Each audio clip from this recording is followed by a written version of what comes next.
Saviez-vous que j'ai déjà été le genre de fille qui se valorisait en faisant 1 million de choses en même temps, en étant continuellement occupée et en cumulant les heures supplémentaires? La vérité, c'est que, après m'être complètement épuisée, j'ai finalement compris que la vie n'était pas une liste de tâches à cocher. Je m'appelle Émilie Vien et je suis la fondatrice de La Planificatrice. Je suis une experte passionnée en planification, gestion du temps et saine productivité. Et mon rôle, c'est d'aider les gens qui ont un horaire ultra chargé à trouver du temps pour ce qui compte vraiment. 168, c'est le nombre d'heures exact qu'on a dans une semaine. Et mon but à travers ce podcast, c'est de vous montrer à les optimiser sans vous épuiser. Alors oui, on va parler de planification, d'organisation et d'efficacité, mais on va aussi aborder des thèmes super importants comme la procrastination, le stress et la fameuse charge mentale. Vous allez voir, vous avez pas mal plus de temps que vous le pensez. Laissez-moi juste vous montrer comment y arriver. Bienvenue sur le podcast 168 heures.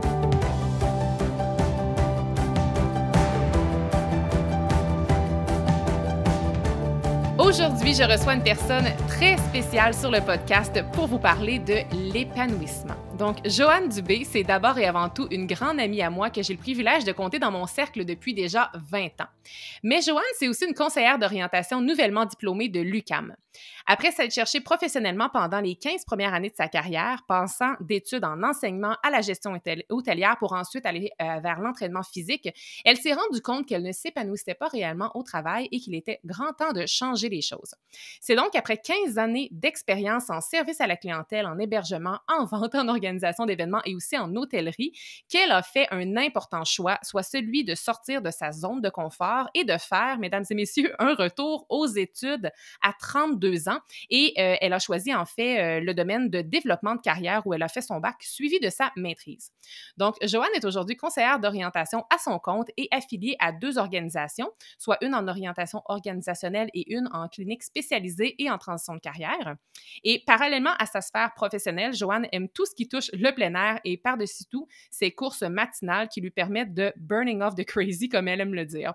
Elle est également, c'est-à-dire fiancée à l'homme de sa vie. Elle est belle maman de 2 adolescents et demeure à Tremblant depuis 9 ans. Et ce qui est vraiment merveilleux dans toute cette histoire-là que je viens de vous résumer, c'est que depuis qu'elle a pris la décision de faire un retour aux études, qui, on va se dire, est une grande transition que plusieurs personnes ne se permettraient jamais de faire, eh bien, elle se lève chaque matin avec une volonté et une assiduité incroyables. Puis pourquoi? Bien parce qu'elle sait qu'elle est enfin dans le bon domaine. Je trouve donc que son bagage personnel et professionnel sont vraiment le parfait combo pour discuter de notre sujet du jour où nous allons aborder l'épuisement. Où nous allons pas aborder l'épuisement, mais plutôt l'épanouissement. Donc, Joanne, je te souhaite officiellement la bienvenue sur le podcast. Ça fait comme déjà des semaines, des mois qu'on en parle et c'est maintenant aujourd'hui le grand jour. Allô, je suis tellement excitée. Merci beaucoup, Émilie, de m'inviter à ton balado. C'est une grande fierté pour moi d'être ici avec toi aujourd'hui. Ah, ben merci d'avoir accepté l'invitation. Puis c'est ça, je disais que ça faisait des semaines et des mois qu'on en parlait parce que t'as été dans les premières à qui j'ai parlé de mon projet de podcast et je veux dire, c'était pas lancé que je savais que je voulais t'inviter. Et c'est ça, on a la chance d'être amis depuis déjà plus de 20 ans. On s'est connus au secondaire, donc ça se peut que vous sentiez une très grande familiarité dans notre langage. On était amis au secondaire, on a travaillé en restauration aussi pendant nos études où on a vécu plein de belles péripéties, on a créé de beaux souvenirs. Et puis, la vie a fait son chemin, nos chemins se sont parfois un peu séparés, mais on gardait toujours un peu contact, mais je dirais que dans les dernières années, notamment parce que je pense que nous partageons les deux l'épanouissement professionnel, je pense que cette passion-là pour nos professions, ça nous a beaucoup rapprochés, je trouve. Tout à fait, 100%. Et puis, comme je l'ai dit en introduction, Joanne, tu t'es cherché beaucoup là, en début de carrière. Tu t'es vraiment cherché beaucoup, tu as essayé différentes choses. Fait, comment est-ce que tu as su qu'être conseillère d'orientation était ta destinée? Comment tu as fait pour te rendre là? Oh là là là là, c'est la question. Puis, tu sais, Émilie, quand je suis venue à l'idée que l'hôtellerie, là, c'était plus en congruence avec moi, ça le faisait plus, je suis justement allée voir une conseillère d'orientation. Pourquoi? Ben, pour avoir un accompagnement objectif, parce que j'en parlais aux gens autour de moi, puis Caroline, on dirait que j'arrivais pas à me faire une idée qu'est-ce qui pourrait être bon pour moi, tu sais. Puis, c'était certain que je voulais continuer de travailler dans la relation d'aide avec des clients, mais j'hésitais entre 3 parcours. J'hésitais entre la technique en physiothérapie, bac en travail social, puis l'orientation. Puis là, j'étais allée voir une conseillère. Puis c'est là que j'ai pris conscience que le développement de carrière pouvait être wow. Puis je dis vraiment le mot wow, là, pour moi, parce que je pourrais aider les gens qui, comme moi, vivent des transitions de carrière, m'amener à être dans l'empathie, les comprendre, parce que j'ai moi-même vécu des impasses professionnelles, puis assez longtemps. Fait que c'est drôle parce que j'étais avec ma conseillère d'orientation, dont je vais toujours me souvenir, puis je faisais des mind maps, tu sais, j'étais la cliente parfaite, là, qui faisait tous les exercices, là, puis c'était drôle, là, je m'étais vraiment donnée, puis c'est là que je me suis dit, je faisais les pour, les avantages, inconvénients de tous les domaines. Puis en fin de compte, je pense que c'est vraiment le développement de carrière qui m'a trouvé, puis qui m'a choisi dans les trois, là. Tu dis souvent ça, hein, justement, que c'est ton domaine qui t'a trouvé et non l'inverse. Parce que, tu sais, des fois, on cherche, puis on veut tellement trouver, mais c'est beau de la manière que tu l'exprimes que c'est ton domaine qui t'a trouvé. Tout à fait, tout à fait. Puis concrètement, là, c'est quoi le rôle d'une conseillère d'orientation? Parce que je pense que, je veux dire, moi, j'ai le privilège d'être ton amie, alors je connais maintenant beaucoup mieux ce métier-là, mais je pense que les gens ont une image erronée de ce qu'est en réalité un ou une conseillère d'orientation. Fait que peux-tu nous expliquer un petit peu plus concrètement c'est quoi le rôle? Avec plaisir. Puis j'en fais une mission, en fait. C'est quelque chose que dans ma carrière, je veux dévoiler au grand public. Qu'est-ce qu'on fait, nous, les professionnels en développement de carrière? Puis là, je vais parler spécifiquement des conseillers d'orientation aujourd'hui, mais il y a plein d'autres types là, de professionnels dans le domaine. Nous, les conseillers d'orientation, Émilie, là, et le grand public, les auditoires, on est des professionnels de la relation d'aide, de l'orientation et du développement de carrière. Puis nous, on pratique dans le domaine de la santé mentale, et oui, puis je vais vous expliquer pourquoi, puis des relations humaines. Ce que beaucoup de gens ne savent pas, c'est que les conseillers d'orientation, là, ont fait partie d'un projet de loi 21. C'est venu modifier le code des professions dans le domaine de la santé mentale. Fait que autant les conseillers d'orientation que les criminologues, les ergos, infirmières, médecins, etc. font partie de ce projet de loi-là. OK? Ça fait en sorte qu'on peut travailler avec, on a des actes réservés qui font en sorte qu'on peut travailler en évaluation avec les gens vivant avec des troubles de santé mentale ou des troubles neurologiques. OK? Nous, ce qu'on fait, c'est qu'on accompagne les personnes de tous âges à toutes les étapes de leur vie. Puis, les interventions qu'on fait, ça vise le développement de l'autonomie socio-professionnelle, puis amener les gens là, à prendre des décisions éclairées au niveau professionnel, scolaire, mais aussi personnel. Tu sais, c'est important que le plan, tu sais, que toutes les sphères de vie soient en adéquation avec la personne puis les besoins de la personne. Puis, tu sais, nos types de clientèle, Émilie, ça peut être autant de groupes, d'organisations ou en individuel, etc. Puis, en fait, notre rôle, c'est vraiment d'évaluer le fonctionnement psychologique de la personne. C'est quoi ses croyances? C'est quoi la personnalité de la personne? Est-ce qu'elle a un enjeu d'estime, de confiance en elle? C'est quoi ses ressources? Est-ce qu'elle se connaît? Puis là, je vais le nommer le fameux IVAT. C'est quoi ses intérêts, ses valeurs, ses aptitudes, ses traits de personnalité? C'est quoi ses exigences en emploi? Est-ce que la personne devant moi le sait? C'est quoi ses diplômes de spécialisation qui peut l'emmener ailleurs? C'est quoi ses conditions du milieu? Dans quel monde elle a grandi? Dans quel contexte socio-culturel? Ses collègues, sa famille? Puis pourquoi on évalue ça? C'est dans l'optique de l'amener la personne à s'explorer puis à se comprendre davantage, OK?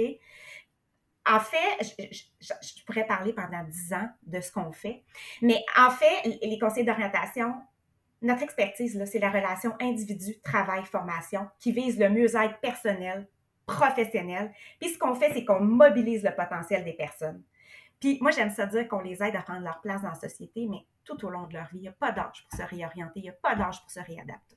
Donc, c'est vraiment un processus qui peut se faire tout au long de notre vie. Voilà, je pourrais en dire tout plein d'autres, mais je me concentre sur ça. Ah, hey, mais j'adore. Écoute, je buvais tes paroles littéralement parce que c'est tellement complet. Puis j'aime justement l'approche de, oui, je veux dire, c'est du développement de carrière que tu fais. Donc, on pourrait penser que tu vas uniquement traiter la sphère professionnelle, mais non, c'est beaucoup plus complexe que ça. Puis comme j'ai quasiment envie de dire que c'est holistique au sens où c'est ultra complet. Puis c'est beaucoup plus psychologique qu'on pourrait penser aussi. Tout C'est à fait. c'est tout en profondeur. Puis justement, tu disais, il n'y a pas d'âge, puis ça s'adresse à tout le monde, mais c'est qui concrètement qui peut faire appel à une personne comme toi, quelqu'un, et aussi quand qu'on peut le faire? Parce que, moi aussi, dans mon cheminement après mon épuisement professionnel et pendant mon congé de maternité, j'étais en grande remise en question. Je voulais pas nécessairement retourner aux études, donc moi aussi, j'ai été accompagnée, c'est-à-dire par une conseillère d'orientation qui m'a grandement, grandement aidée dans mon cheminement. Mais, tu sais, aux gens qui nous écoutent, c'est ça. Qu'est-ce que tu auras à dire par rapport à ça? C'est qui peut faire appel à un CO? Puis c'est quand qu'on peut le faire? Ben oui, c'est une très bonne question, puis je le renomme, tout le monde peut faire appel à un conseil d'orientation lorsque ces gens-là ont des questionnements au niveau professionnel, OK? Il y a des services pour tous les types de clientèle, scolaire, employabilité, organisationnelle, réadaptation et santé mentale et la pratique privée. Tu sais, c'est important de nommer que, tu sais, tu me dis, c'est quand et comment.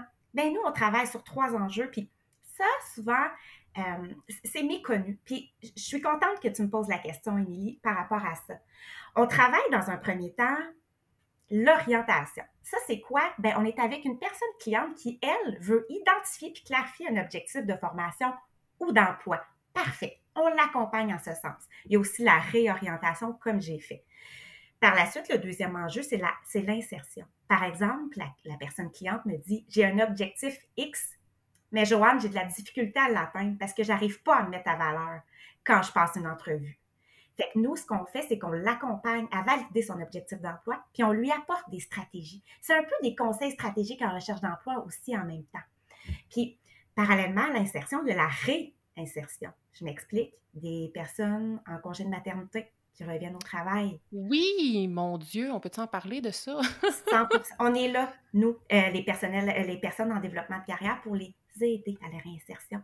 Puis, tu sais, on oublie souvent cette clientèle-là, mais il y a la clientèle judiciarisée aussi Ben qu'on oui. qu'on peut accompagner. Eux, ils ont fait, je sais pas, un an de prison ou peu importe, mais on est là à leur sortie. Les militaires également. Donc, on a vraiment... Cet enjeu-là est aussi présent. Et puis, le troisième enjeu, Émilie, c'est l'adaptation. Euh, Puis ça, c'est important pour moi d'en parler un petit peu plus en profondeur. Pourquoi? Parce que les processus dans lesquels je travaille le plus. En fait, je me spécialise un petit peu plus dans cet enjeu-là, OK? C'est d'amener la personne à s'adapter dans son emploi actuel. Par exemple, je vais vous donner un exemple peut-être plus tard, mais là, ce qu'on fait avec cette client-là, c'est qu'on identifie et on clarifie un objectif pour la maintenir en emploi. C'est quoi les causes qui font en sorte qu'elle ne s'épanouit pas en ce moment? C'est quoi les écarts de comportement? OK? Hmm. Puis la réadaptation, c'est quand la personne décide qu'elle quitte son emploi. Elle vit un deuil. On l'accompagne à faire une transition, à se réadapter dans un autre emploi. Puis j'en viens à dire, tu sais, tantôt je vous l'ai dit, on fait partie de la loi 21, fait qu'on peut évaluer en orientation une personne atteinte d'un trouble mental. Les gens qui vivent avec un trouble de l'adaptation, comme un épuisement professionnel, on est le professionnel qui peut être très aidant pour eux. Pourquoi? Parce que c'est des gens qui sont dans une impasse professionnelle. Puis, ils ont été diagnostiqués. Puis nous, on les permet de comprendre, de leur faire prendre conscience de ce qui les a menés à l'épuisement professionnel. C'est quoi leurs ressources? C'est quoi qui peuvent faire en sorte que ça ne réarrive pas dans un autre emploi? C'est quoi le risque de reproduction, les enjeux d'un risque de choix rapide après avoir récupéré? Ils ont-ils vraiment s'y récupérer? On va discuter avec la personne de ses craintes au retour au travail, les craintes de s'épuiser à nouveau.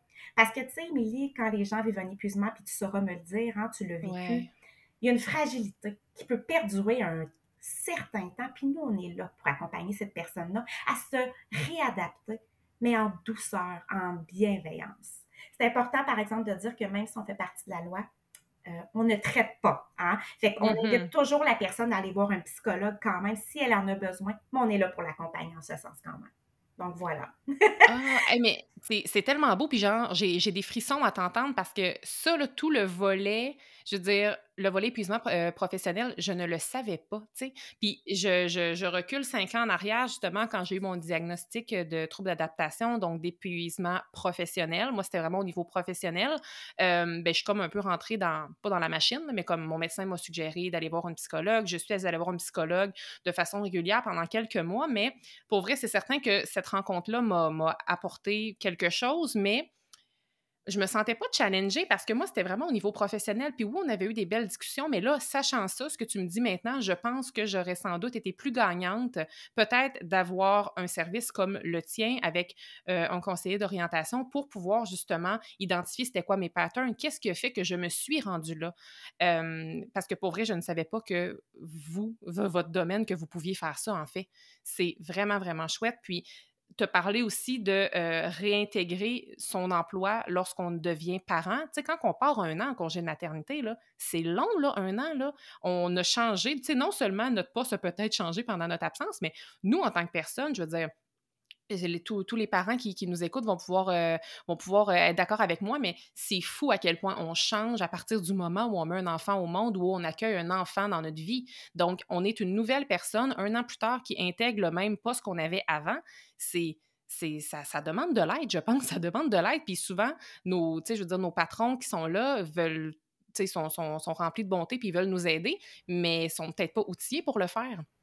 Tout à fait. Donc, c'est vraiment un rôle qu'on peut apporter comme accompagnement avec cette personne-là. Donc, oui, je suis contente, en fait, de savoir que tu en apprends toi aussi, Émilie, Oui. par rapport à ça. Oui, tout à fait. Ben oui, puis on est super loin du stéréotype de penser que le CO est là juste pour nous aider si on veut retourner aux études. Parce qu'on pourrait penser, malheureusement, que c'est juste ça que vous faites, alors que c'est tellement, mais tellement plus complexe que ça. Puis il y a plusieurs personnes qui vont penser, justement, à faire appel à des services comme les tiens, justement, quand ils vont se dire, ben là, je suis plus heureuse dans mon domaine, je veux complètement réorienter ma carrière, je veux retourner aux études, mais je sais pas en quoi. Là, ils vont comme y penser. Mais comme il y a des gens, des fois, qui vont se dire, hey, j'aimerais ça me partir en affaires, mais je sais pas trop dans quelle expertise, dans le fond, avec tout le niveau psychologique, puis avec les tests psychométriques que vous allez passer, vous êtes capable de les accompagner, là. Tout à fait. Exactement. Oui, J'adore ça. moi aussi. Puis, dis-moi, là, je veux dire, tu es ultra passionnée. Je sais pas si tu vas être capable de répondre à ma question, mais c'est quoi que tu aimes le plus dans ton métier, en fait? Honnêtement, tout, de tout, de tout. OK? J'adore avoir une pratique variée où je peux autant travailler en organisation avec la psychométrie, l'évaluation de potentiel, le développement des candidats à l'interne dans une organisation, travailler avec les ressources humaines, faire des formations. Tu sais, on se rappelle, Émilie, que j'avais déjà fait un bac, un début de bac en enseignement, donc c'est quelque chose qui me fascine d'être devant les gens, de faire de la gestion de carrière à l'interne. Puis, j'adore autant ma pratique privée individuelle où je peux accompagner une personne dans un enjeu en particulier, puis utiliser une approche spécifique pour chaque processus. J'adore ça. Puis aussi le fait qu'aucune journée est pareille. Je peux toucher à tout, beaucoup de choses. Il y a des gens autour de moi qui me supervisent à volonté. Merci à vous si vous devez vous reconnaître, si vous m'écoutez. Puis, c'est drôle, je vais dire quelque chose, là. Il y en a plein qui disent qu'ils n'aiment pas ça faire des notes évolutives, OK? Ça, c'est les notes qu'il faut faire à la fin des rencontres. Puis, moi, ce que j'aime des notes, c'est que ça me permet d'évaluer l'impact de mes interventions. Puis des fois, j'écris mes notes, puis je me dis, oh, j'aurais donc bien dû évaluer ça comme ça, j'aurais dû faire ça. Fait que ça me permet une belle introspection sur moi aussi. Donc, je pense que j'aime vraiment tout de mon domaine. Ah, c'est tellement beau t'entendre. C'est vraiment beau de te voir épanouie et justement, épanouie. Parlons-en de l'épanouissement. Aujourd'hui, est-ce que tu peux dire, puis je pense connaître la réponse, mais est-ce que tu peux dire que tu te sens épanouie sur le plan professionnel? Ma réponse à 100 000 à l'heure. Oui. Et écoute, je dois dire que je suis pas tellement surprise de ta réponse. Je m'attendais pas mal à ça. Mais ce que j'aimerais savoir, puis ce que tu pourrais partager aux gens qui nous écoutent, c'est quoi ta définition à toi de l'épanouissement professionnel? Écoute, j'avais plein d'idées quand j'ai pensé à ça, cette question-là, tout ça. Puis aujourd'hui, je vous répondrai comme ça. C'est se lever le matin, avoir des pensées positives quant à ma journée. Pas trop appréhender ce qui va se passer, faire confiance. Tu sais, l'expression, là, leap of faith, là, c'est ça. C'est ça mes journées maintenant.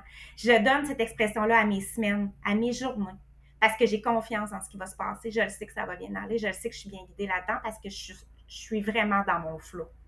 C'est le fait d'adorer mes lundis. Sérieusement, avant, je pleurais parce que là, j'ai hâte de recommencer ma semaine. Maintenant, Émilie, mes dimanches soirs sont plus que parfaits parce que je vis plus d'anxiété. T'sais. Fait que c'est ça, je me sens épanouie. C'est ma définition. Quand il y a une adéquation favorable avec le job, boss, team, culture fit, puis ça, je vais vous revenir par ça. Ça, c'est ma définition. Un trépied qui se tient. Puis je vais vous revenir avec cette expression-là tantôt.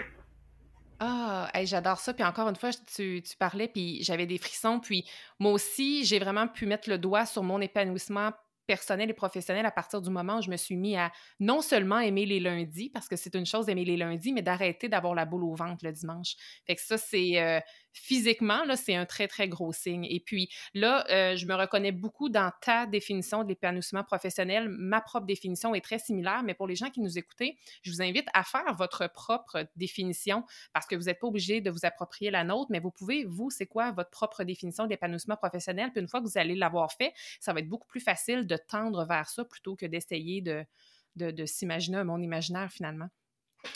Puis, Joanne, j'aimerais ça savoir, toi, est-ce que tu penses, en fait, que c'est possible pour chaque individu de s'épanouir au travail? Puis même, ultimement, comment on fait pour savoir si on est vraiment épanoui dans notre travail? Bien, c'est là que je vais revenir un petit peu à mon trépied. Je vais vous expliquer pourquoi je prends cette expression-là pendant le balado, Émilie, parce que oui, je pense que tout le monde peut s'épanouir. Maintenant, je pense qu'il en demeure quand même important d'écouter sa petite voix intérieure qui nous nomme quand quelque chose ne va pas bien en emploi. Puis de l'écouter, cette petite voix-là, puis au besoin se faire accompagner. Tu sais, là, je répète qu'on est là pour ça, pour un processus d'adaptation. Puis ce processus-là va vous accompagner justement, si jamais vous ne l'êtes pas, à mettre le doigt sur ce qui est plus difficile pour vous, puis savoir si vous êtes vraiment épanoui. Puis moi, je travaille beaucoup, puis on va pouvoir le mettre, Émilie, probablement dans les show notes, là, mais le job, le boss, le culture, le team fit. En clarifiant s'il y a un bon fit dans ce triangle-là, ça va être possible de voir s'il peut y avoir des mécanismes, des stratégies d'adaptation qui pourraient être utilisées pour se sentir épanoui ou si on se réoriente, OK? Ça donne généralement des bonnes réponses aux clients pour valider ça. Puis là, je parle de la petite voix, mais si on écoute davantage notre ego, l'épanouissement, des fois, peut être difficile. Puis là, je vais t'amener une quote qui est vraiment intéressante, tu sais, tes rêves, puis là, te demandent de risquer, de délaisser le confort, d'exister dans le monde, d'être différent, de déranger, puis de croire en toi. OK? C'est important de l'écouter, puis des fois, tu vas te dire, ben là, si je change d'emploi, mon chum, mon si, OK, ça va déranger. Oui, absolument, ça peut déranger. Maintenant, qu'est-ce que ta petite voix te dit? Est-ce que tu vas t'épanouir si tu l'écoutes? Fait que c'est vraiment de se parler, puis nous, on est là en tant que CEO pour accompagner les gens à prendre conscience de ça. Ah, merveilleux. Puis, donc, tu sais, crois-tu en l'épanouissement professionnel? J'y crois. En même temps, une vie professionnelle parfaite à 100%, je suis pas certaine, Émilie, que ça peut exister à 100%. OK? Puis là, je suis réaliste. Je veux pas être party pooper parce que je suis pas une personne foncièrement comme ça. Mais il est important d'apporter des stratégies d'adaptation pour certaines situations qui ne nous rendent pas 100% heureux. Et ne pas oublier là, que c'est nous qui est en charge de notre propre bonheur. Puis, tu sais, Émilie, je trouve que parfois, ça peut demander moins d'énergie d'être négative puis de s'acharner sur notre sort que d'être positive puis se mobiliser. Ben Parce, oui. tu trouves? Parce que ça demande des actions de notre part quand on se mobilise. Fait que même si parfois tout n'est pas rose à l'emploi, là, il est possible de regarder si d'autres choses peuvent venir combler ce manque. Puis nous, on est là, je replogue un peu qu'on est là, les CO, pour vous accompagner à prendre conscience de ce qui pourrait être aidant pour vous épanouir, mais peut-être à 90% en emploi, mais 10% en faisant du bénévolat. Vous faites du sport, vous aimez ça. Ben, il y a Filles Actives Sport, là, ça me parle beaucoup, ça, parce que on peut aider les jeunes à faire du sport si c'est une passion en vous, tu sais. Fait aller combler un manque à quelque part d'autre dans une activité ou dans du bénévolat. Fait que je pense que l'épanouissement peut se faire peut-être, oui, à 100%, mais il y a toujours une sphère qui peut être utilisée autrement pour s'épanouir quand même. Non, mais absolument, c'était super clair, puis c'est le fun que tu as apporté cette nuance-là aussi, parce que des fois, on va chercher le X, on va chercher l'emploi parfait, puis il y en a qui vont le trouver, puis tant mieux, malgré le fait que même si on a l'emploi parfait, ça vient avec les défis aussi, là. Je veux dire, moi, personnellement, aujourd'hui, j'ai l'impression d'être sur mon X, j'ai l'impression d'avoir l'emploi parfait pour la femme que je suis aujourd'hui. Mais je veux dire, être à son compte, qui était mon rêve, ça vient avec ses défis. Puis même chose pour toi, tu sais, t'es super aligné, mais ça vient avec ses défis. Puis en tout cas, j'aime beaucoup l'idée que justement, les gens qui vont peut-être pas trouver leur emploi parfait à 100%, qu'on peut aller combler ce manque-là, si je peux le mettre en guillemets, ailleurs. Puis ça, c'est le fun de savoir que vous pouvez les accompagner là-dedans parce qu'encore là, on pourrait pas penser qu'une personne comme en développement carrière pourrait faire ça. Fait que c'est vraiment chouette. Tout à fait, tout à fait. Puis, je sais pas si c'est juste moi que cette avis-là, mais je pense que c'est peut-être un peu généralisé, tu me le diras, mais qu'est-ce qui fait à ton avis, qu'il y a autant de gens de notre époque qui ne s'épanouissent pas professionnellement? Je veux dire, on a la chance, nous, d'être bien épanouis au travail, mais je trouve qu'il y a quand même plusieurs personnes qui se plaignent beaucoup, qui ne sont pas heureux au travail. Puis qu'est-ce qui fait, à ton avis, qu'il y a autant de monde qui vivent ça maintenant? C'est vrai qu'on en entend beaucoup plus parler maintenant. Peut-être qu'avant, bon, les gens en parlaient pas ou le vivaient et tout ça, mais là, c'est rendu quelque chose qui est quand même beaucoup parlé. Puis selon moi, ce que je pense, c'est que puis ça, c'est mon opinion, Joanne Dubé, tu sais, je veux dire, c'est mon opinion non scientifique, là, c'est que certaines personnes, ils ont des conditions parfois qui leur permettent pas des gros changements immédiats, comme moi, j'ai pu me permettre, par exemple. Tu sais, un nouveau bébé, un déménagement, etc., ou qu'ils ont de bonnes conditions de travail puis qu'ils misent beaucoup là-dessus. OK? Oui, ils ont les revenus, ils ont les vacances, le fonds de pension, mais souvent, ces gens-là, je l'ai vécu, peuvent se retrouver avec les blues du retour des vacances, les blues du dimanche soir. Puis, je vais donner un exemple hyper concret qui m'a tellement parlé. Il y a 2 semaines, j'étais à Québec, à la marina de Chaudière, et j'écoutais une conversation, j'étais seule, j'écoutais une conversation d'une dame qui parlait à son conjoint. Elle dit « Ah, sérieusement, je crains pour demain. Les vacances étaient trop belles, j'ai pas hâte, je suis anxieuse, je me sens pas bien de retourner au travail demain. » Là, je me suis sentie un petit peu croche pour cette personne-là parce que j'avais beaucoup d'empathie, voire sympathie pour elle. Puis là, j'ai pensé à l'expression « cette prison dorée-là ». Hein? Les gens vivent, c'est tout comme une prison dorée. Ça leur donne ce qu'il faut pour bien vivre monétairement parlant. Puis là, j'en reviens au trépied du job boss culture fit. Ces gens-là qui s'épanouissent pas ne prennent pas le temps de décortiquer ce qui fait en sorte qu'ils ne se sentent pas épanouis. Ils n'écoutent pas nécessairement leur petite voix, puis ils se disent que tout ça, ah, je le ferai plus tard. Ah, à soir, j'ai une belle activité, je vais oublier ça. Puis là, tout passe tellement vite. Puis quand ils se comparent, ils se consolent, ils disent, bon, j'ai les conditions. Mais c'est d'aller faire cette activité-là. OK, c'est-tu à cause de mes tâches? C'est-tu à cause de mon patron? C'est-tu la culture qui me rejoint plus? Fait qu'avec nous, on peut faire ça avec le client, de décortiquer ça ensemble, puis de voir pourquoi l'épanouissement n'est pas présent. Oui, ça demande du courage de plonger dans ces questionnements-là aussi. Là. Ça peut faire mal aussi, les réponses qu'on va obtenir, puis ça fait peur pour la suite parce que, tu l'as dit, ça va déranger. Peu importe qu'on change de travail ou non, qu'on demande un changement dans notre emploi actuel, ça va déranger, fait que ça demande énormément de courage, fait que c'est sécurisant en quelque sorte de savoir qu'il y a des professionnels qui peuvent nous aider là-dedans. Tout à fait, Émilie. Puis justement, nous, on est là pour les accompagner en ce sens. Puis, tu sais, souvent, quand je parle de ça à mes clients, tu sais, avais-tu déjà pensé à ça, le trépied, le job boss culture? Jamais. J'ai jamais pensé de décortiquer ça. J'étais pas capable de trouver c'était quoi. Fait que souvent, c'est quelque chose que les gens ne savent pas. Je le savais pas avant, moi non plus, tu sais. Fait qu'on a des outils appropriés pour les accompagner, en fait. Ah, c'est merveilleux. Puis, qu'est-ce que tu aurais à dire justement à ces gens-là qui se sentent présentement pas épanouis au travail? Tu aurais-tu comme des trucs à leur partager ou des réflexions à leur faire faire, par exemple?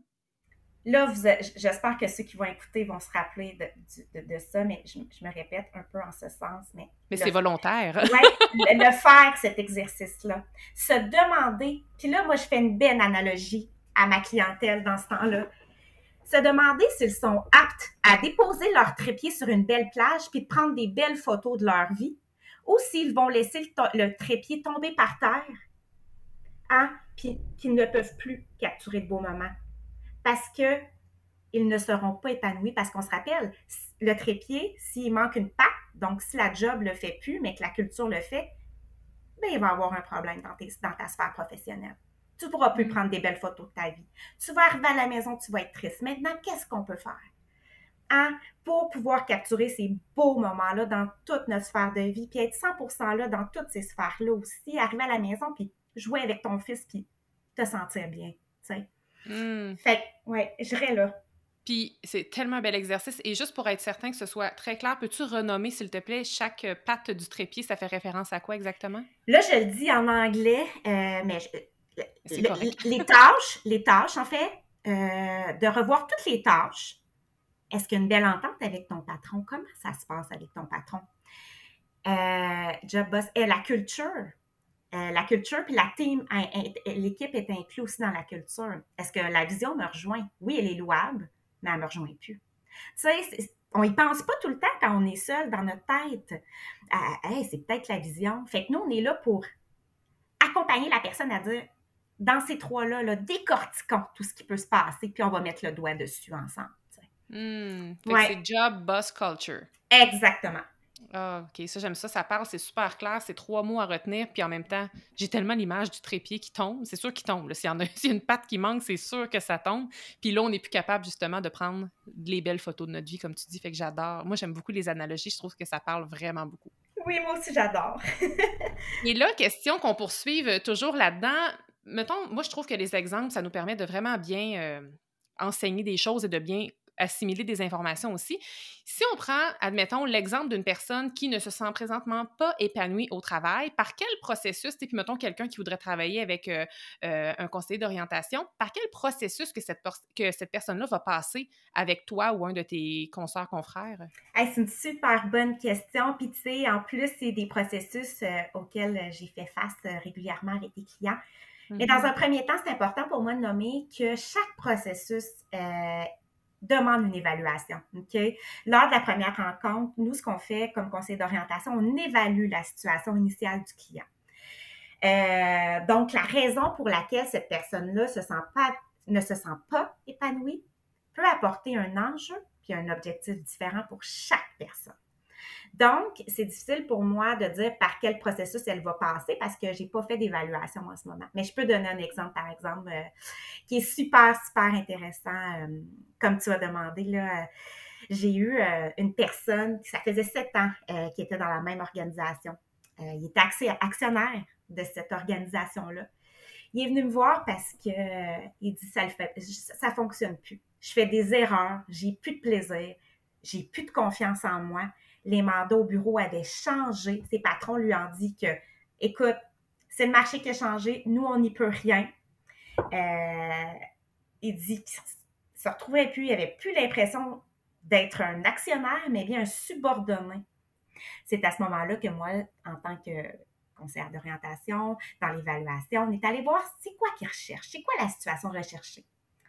Puis lui, cette personne-là m'avait nommé qu'à moyen terme, là, ce qu'il voulait, ça serait d'avoir la possibilité d'avoir une belle carrière, de faire quelque chose qu'il aime, dans lesquelles elle s'épanouit, que le stress puisse être contrôlé, que la pression soit confortable. Elle voulait être reconnue pour tout ce qui est en lien avec son savoir-être, savoir-faire, puis d'avoir une liberté. Le rapport hiérarchique le dérange. Il veut plus ça. Ses attentes, c'est qu'il voulait clarifier ses ressentis, ses perceptions face à son emploi. Il voulait sécuriser, confirmer sa trajectoire parce qu'il était perdu. Donc, on est allé évaluer son besoin, explorer le parcours. J'ai noté... On est beaucoup dans l'observation du fonctionnement psychologique, les ressources, les conditions du milieu. C'est quoi les tensions entre ses intérêts, valeurs, aptitudes et l'environnement de travail? Pourquoi la confiance est menacée? Qu'est-ce qu'il fait en ce moment? C'est quoi ces mécanismes d'autoprotection? Fait que, ce que j'ai fait comme plan d'intervention, Émilie, c'est que dans un premier temps, je lui ai fait faire de la lecture, mais je vais toujours selon ce que le client a envie. Il y en a qui aiment les balados, il y en a qui aiment la lecture, puis moi, je demande toujours au candidat, qu'est-ce que tu as envie? T'sais? Puis lui, il me dit, j'aime la lecture. Parfait. Fait que je lui ai fait faire une lecture du sens au travail. Puis ça, Émilie, je pense que ça serait intéressant qu'on le mette dans les show notes. Oui. Pour qu'ils comprennent c'est quoi le sens au travail. Parce que là, clairement, il ne le vivait plus. Puis moi, je réitère que nous, en tant que conseiller d'orientation, on n'est pas là pour dire au client quoi faire. On est là pour lui faire prendre conscience de. Donc, moi, je n'étais pas là pour lui dire, ben, tu vois plus de sens au travail ou tu devrais faire ci ou ça. Non, voici les lectures. Ces lectures-là lui amènent des prises de conscience. T'sais. On a exploré, on a clarifié son histoire développementale. Qu'est-ce qu'il a fait avant? Est-ce qu'il y a eu des blessures avant qui font en sorte que là, ça l'amplifie ce qu'il vit? T'sais? On a exploré, on a clarifié ses compétences parce qu'il voulait possiblement changer. Maintenant, il était perdu, les émotions avaient pris le dessus. Il ne pouvait plus me dire quelles étaient ses compétences acquises. Il n'avait plus confiance en lui à ce moment-là. Okay? On a exploré ses zones de vulnérabilité. C'est quoi ses limites? C'est quoi ses besoins? C'est quoi les valeurs qui ne sont pas satisfaites? Puis ça, c'est toujours à l'aide d'exercices, mais aussi avec notre counseling. On est dans une approche de counseling bienveillant. Ensuite, qu'est-ce qu'on a fait ensemble? On a réalisé un bilan des aspects satisfaisants puis non satisfaisants de ce qu'il faisait. Puis tu sais, il y en a qui disent « Ah, ben c'est ça, on fait les avantages et inconvénients, puis après ça, on fait plus rien. Non. Je trouve que c'est important d'aller plus loin. Après, on regarde avec la personne, qu'est-ce qu'elle a écrit, OK? Puis, on va peser les pour et les contre. Parfois, là, il y a juste un contre, mais il est pesant, ce compte-là. Maintenant, c'est d'aller dire à la personne, qu'est-ce que tu pourrais faire? C'est quoi le plus petit pas possible que tu pourrais faire pour que ce contre-là soit moins pesant? OK? Fait qu'on est beaucoup dans ça, les questions ouvertes. Avec ce client-là, on a travaillé sur le deuil. OK? Parce que là, il a pris la décision au bout de 10 rencontres de changer d'emploi. On a travaillé sur le deuil. Moi, je ne laisse pas mon client partir s'il n'y a pas, avec son accord, là, avec un deuil, puis en tristesse maintenant, il faut que ça se vive. Hein? Il y a tout ça qui est entré en ligne de compte avec cette personne cliente-là. Et puis, voyez-vous, moi, je prends toujours contact avec mes personnes clientes 6 mois après et il a effectivement changé et il est maintenant épanoui. Donc, c'est long ce que je vous ai dit, mais c'est ça qu'on fait. C'est très spécifique, c'est très niché, c'est le fun. Puis chaque personne a son propre parcours personnalisé, tu sais. Là, cette personne-là, elle avait eu 10 rencontres. Il y en a que ça va être plus, il y en a que ça va être moins. Puis, c'est ça, tu sais, dans le fond, tu vas adapter ta pratique en fonction des besoins, de la personnalité de la personne, de ce qu'elle recherche. Exactement. Puis là, c'est 10 rencontres. Normalement, là, on dit un minimum de 4 rencontres pour bien faire. Mais après ça, c'est selon l'objectif du client. Après 4 rencontres, ça se peut que ça soit terminé. Après 2, ça se peut. Hein? Si finalement, il a trouvé l'enjeu, peut-être qu'il n'y aura plus besoin de nous, mais pour un processus efficace, minimum 4. Après ça, c'est selon l'objectif du client. On peut faire un estimé. Maintenant, il y a tellement de choses qui peuvent changer en une semaine que c'est difficile à dire.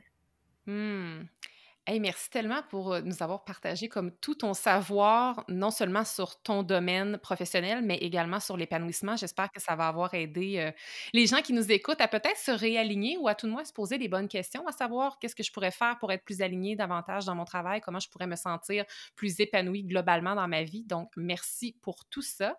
Et avant qu'on se quitte, j'ai quand même des petites questions que j'ai envie de te poser parce que j'imagine que les gens là, se sont attachés à toi au fil de la discussion. Puis, c'est quoi la chose qui surprend souvent les gens sur ton sujet? J'aime ça poser cette question-là. Hey, ça, c'est drôle parce que, tu sais, les gens pensent que j'ai l'air d'une personne, là. Tu sais, souvent, je me fais dire, ah, toi, t'es sage, hein? Toi, tu te choques jamais, hein? Toi. Mais pourquoi je dis ça? Puis là, ils me disent que, tu sais, je dois écouter de la musique classique parce que moi, j'aime beaucoup la musique. Puis quand je leur dis, ben voyons donc, moi, je suis une tripeuse de musique punk rock, OK, depuis que j'ai 16 ans. J'étais toujours dans les Vans Warped Tour, dans les shows au Métropolis de punk rock, NoFX, Pennywise. Je dis Métropolis, là, ça trahit mon âge, là. Maintenant, c'est le MTLUS. Puis, quand je dis que l'union de mon chum des 9 dernières années et moi, c'est fait au Rockfest à Montebello en 2014. Ça, tout le monde dit « Ah! » Puis professionnellement parlant, là, c'est tout ce que j'ai accompli comme études puis emploi avant mon retour aux études. Sérieusement, même moi, ça m'essouffle puis je me demande hey, comment j'ai fait pour passer au travers tout ça. C'est beaucoup de résilience puis c'est pour ça que je pense que je suis autant passionnée parce que je sais qu'on peut faire quelque chose quand on ne se sent pas épanoui puis que même si c'est pas un retour aux études, il y a toujours quelque chose qu'on peut faire pour modifier notre non-épanouissement, en fait. Là. Puis, ce qui est beau dans cette histoire-là, malgré tout, c'est que on est chanceux, nous, de t'avoir et d'avoir accès à une conseillère d'orientation qui a déjà été non épanouie, justement parce que tu l'as déjà vécu, tu sais. Donc, je pense qu'il y a beaucoup, encore plus d'empathie, voire même de sympathie, comme tu le disais un petit peu plus tôt, qui peut être présente, en fait, dans les conversations que les gens vont avoir avec toi. Fait que je trouve que ça l'amène un gros point positif, le fait que, malheureusement, que tu n'étais pas épanouie avant. Tout à fait. Puis, tu sais, dans les processus, je reste quand même pas détachée, mais c'est ça, on est beaucoup dans l'empathie. Jamais je vais sentir le client comme s'il faisait pitié de quoi que ce soit, OK? Je suis là pour le comprendre. Je suis là pour saisir ce que la personne va me dire. Donc, c'est vraiment, le terme, tu l'as dit, Émilie, c'est de l'empathie. Elle est très forte chez moi, justement, comme tu dis, parce que j'ai vécu ça. Ouais. Ouais. Puis, maintenant qu'on sait que tu écoutes du punk rock, parlons de lecture. Est-ce que tu aurais un livre, par hasard, qui aurait changé ta vie pour le mieux? Ça peut être en lien avec ton domaine ou non, là, comme tu le désires. Puis en quoi ce livre-là, il t'a été bénéfique? Hey, vraiment. Puis, tu sais, j'ai écouté tous tes balados, Émilie. Je suis une fan de la planificatrice. Puis, la plupart des gens que tu reçois ou toi-même quand tu parles de livres, vous êtes beaucoup dans le développement personnel, chose que j'adore. En même temps, je vais t'apporter quelque chose d'autre parce que, tu sais, quand j'ai vu cette question-là, j'y ai pas pensé longtemps, puis c'est le livre qui m'est venu en tête tout de suite, OK? Quand j'ai pris la décision de faire un retour aux études, là, j'étais allée au Renaud-Bré à Montréal. Pourquoi j'étais là? Parce que je voulais aller voir la faculté de l'éducation à l'UQAM. Fait que j'ai dit, je vais rendre utile à l'agréable, je vais aller m'acheter un livre. Puis, je savais pas qu'est-ce que je voulais m'acheter. Je suis tombée sur le roman en rentrant dans le Renaud-Bré sur Saint-Denis. Le livre, on floche et on recommence. OK? Mais voyons. C'est capoté. C'est une jeune femme qui retourne aux études, qui vit plein de péripéties, autant drôles que touchantes, que tristes. Tu sais, la réalité d'un retour aux études, en fait. Hein. Voir que tu es tombée là-dessus. Je le sais, puis je me suis même acheté le deuxième livre. Pas longtemps après, le deuxième livre est sorti. En tout cas, ça a été mes 2 livres bonbons. Ils sont dans ma bibliothèque. Puis ce livre-là, ça m'a aidé à relativiser mon retour aux études, OK? Je me souviens, j'avais peur. J'avais des craintes. Je me disais, qu'est-ce que je fais là? Tu sais, là, j'ai vraiment fait un leap of faith, OK? Je me dis, ça se peut que j'aime pas ça. Je m'en vais à Montréal, je délaisse un peu mon chum, les enfants de mon chum. Puis j'avais peur aussi d'avoir l'air de la vieille qui retourne aux études. Puis tu sais, d'arriver puis de pas avoir d'amis, d'avoir l'air un peu ma tante. Puis je n'ai rien contre les maths. Tu sais, c'était pas ça. J'avais un mindset un peu... Puis c'est drôle parce que dans la jeune femme qui retournait aux études, elle avait mon âge, elle avait 30 ans aussi. Puis j'avais dit à Phil, à mon chum, j'espère que je vais trouver une amie comme le personnage principal du roman a trouvé la sienne. Puis il m'avait dit, oui Jojo, tu vas la trouver. Puis quelques semaines après avoir commencé mon bac, je me suis fait la meilleure des amies au monde, Mélina. Allô Mélina! Puis depuis, Mélina et moi, on ne se lâche plus. On se parle très souvent. Puis ça a été une révélation dans ma vie. Puis là, j'ai les larmes aux yeux quand j'en parle. Ça a été vraiment une bonne personne pour moi. Ouais. Comme quoi que c'est ça. C'est le fun comment les bonnes personnes arrivent sur notre chemin au bon moment puis qui nous permettent de passer à travers, que ce soit les épreuves ou les moments plus montagnes russes de notre vie. Tu sais, je veux dire, retourner aux études à 32 ans, dans une ville qui n'est pas la tienne. Je veux dire, là, tu l'as pas dit, puis on n'est pas allé dans les détails, mais tu partais d'une maison avec ton chum, là, tu t'en allais dans une résidence en plein centre-ville de Montréal. Je veux dire, il y en avait là, des choses, là, des sorties de zone de confort. Fait que, tu sais, c'est beau. Elle est comme arrivée au bon moment pour comme t'accompagner dans tout ça. Fait que c'est super beau. Puis, par rapport aux livres, puis là, je me hisse à livre, on va mettre les liens vers ces 2 livres-là qui t'ont accompagné dans ton retour aux études dans les show notes. C'est le fun. C'est des romans, ça fait justement différent de ce que je propose habituellement. Tout à fait, oui. et là, j'imagine que les gens meurent d'envie de savoir qu'est-ce qu'on fait si on veut aller plus loin avec toi ou avec une personne qui fait ton travail. C'est quoi les meilleures options pour travailler avec toi, par exemple? Oui, tout à fait. Là, comme Émilie m'a bien présenté tout à l'heure, là, je suis travailleur autonome, affiliée avec 3 organisations. Donc, je travaille autant, comme je vous ai dit, là, en organisationnel qu'en pratique individuelle, spécialisée en transition de carrière. Donc, pour le moment, là, ce que je fais, c'est que je vous invite à aller me retrouver sur mon LinkedIn. Vous allez voir les compagnies pour lesquelles je travaille et communiquer avec moi directement. On va pouvoir avoir une belle discussion ensemble et potentiellement pouvoir travailler en collaboration ensemble également. Donc, pour le moment, j'aurais envie de dire LinkedIn. Ouais. Excellent, super. Fait qu'on va mettre le lien de ton LinkedIn dans le lien, pas dans le lien, mais dans les show notes, mais aussi dans le résumé de l'épisode de podcast. Donc, si vous avez aimé la vibe de Joanne, si vous voulez avoir plus d'infos, et tellement aussi, je veux dire, je veux pas te générer trop de messages, mais je sais à quel point tu es tellement passionné par ton domaine que si jamais toi, tu peux pas les accompagner ou les aider, je suis certaine que tu vas être sans doute capable de les référer vers les bonnes ressources. Absolument, avec plaisir. Excellent. Et je termine avec ma question signature que je pose à toutes les invités qui viennent sur le podcast. Si je pouvais te donner, Joanne, comme par magie, 168 heures, soit la valeur d'une semaine complète, comment l'utiliserais-tu? Là, maintenant, si j'avais 168 heures, là, nous venons d'avoir une van, tu sais, le van life. Oui! C'est mon chum qui a tout fait, la vanne, tout ça. Fait que moi, je dirais, viens-t'en, on s'en va en road trip à Venice Beach, dans les Hampton Beach, avec notre van. On va aller surfer pendant 168 heures. On va aller manger des lobster rolls à tous les repas. Puis pourquoi je dis ça? C'est parce que c'est l'endroit de notre première date ensemble en 2014. Puis je pense que si j'avais 168 heures, là, ça serait go. On s'en va surfer, on s'en va avoir du gros plaisir, puis on revient en forme. Ah, j'aime ça, ça fait ça, tu sais, je veux dire, je vous connais tous les 2, alors je trouve que ça cadre parfaitement avec ça. Il y aurait sûrement du punk rock aussi dans la van en s'en allant là-bas. Ah, du face-to-face. Ah, merci Joanne et merci tellement d'avoir accepté mon invitation et d'être venue en fait nous partager, c'est ça, toutes tes connaissances en lien avec l'épanouissement, mais aussi plus que ça, tes connaissances professionnelles, parce que je trouve malheureusement que c'est un domaine, une profession qui est trop méconnue et je sens vraiment que une grande partie de ma communauté pourrait vraiment bénéficier des services de conseiller d'orientation. Alors, merci pour ça. Ça me fait tellement plaisir, Émilie, puis j'en profite pour nommer que la semaine de l'orientation également 2023. Donc, si vous commencez à me suivre sur LinkedIn, vous allez voir, je vais publier des choses parlant justement de notre domaine qui est du 13 au 17 novembre. Donc, si vous voulez en savoir plus également, n'hésitez pas à me suivre sur LinkedIn, puis vous allez voir là, toutes les belles publications de notre ordre professionnel, l'OCOC, l'Ordre des conseillers et conseillères d'orientation du Québec. Donc, vous allez avoir des plus amples informations sur notre domaine par rapport à ça. Excellent, oui, parce que là, au moment où on enregistre l'épisode, on n'est pas encore rendu là, mais où ça va être diffusé, en fait, c'est ça, c'est la semaine de l'orientation, c'est la semaine prochaine. Alors, vous allez vraiment pouvoir vous imprégner pleinement de ce magnifique domaine professionnel. Tout à fait. Bien, un grand merci, Émilie. Merci beaucoup et au plaisir de te recevoir une prochaine fois. Oui!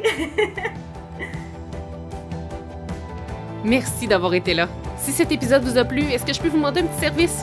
Allez évaluer le podcast 168 heures en lui donnant un 5 étoiles et abonnez-vous pour ne rien manquer. C'est honnêtement la meilleure façon de le faire découvrir aux autres, puis en même temps, ça me témoigne que vous l'aimez. J'ai déjà hâte qu'on se retrouve et d'ici là, assurez-vous de profiter pleinement des 168 heures de votre semaine. À bientôt!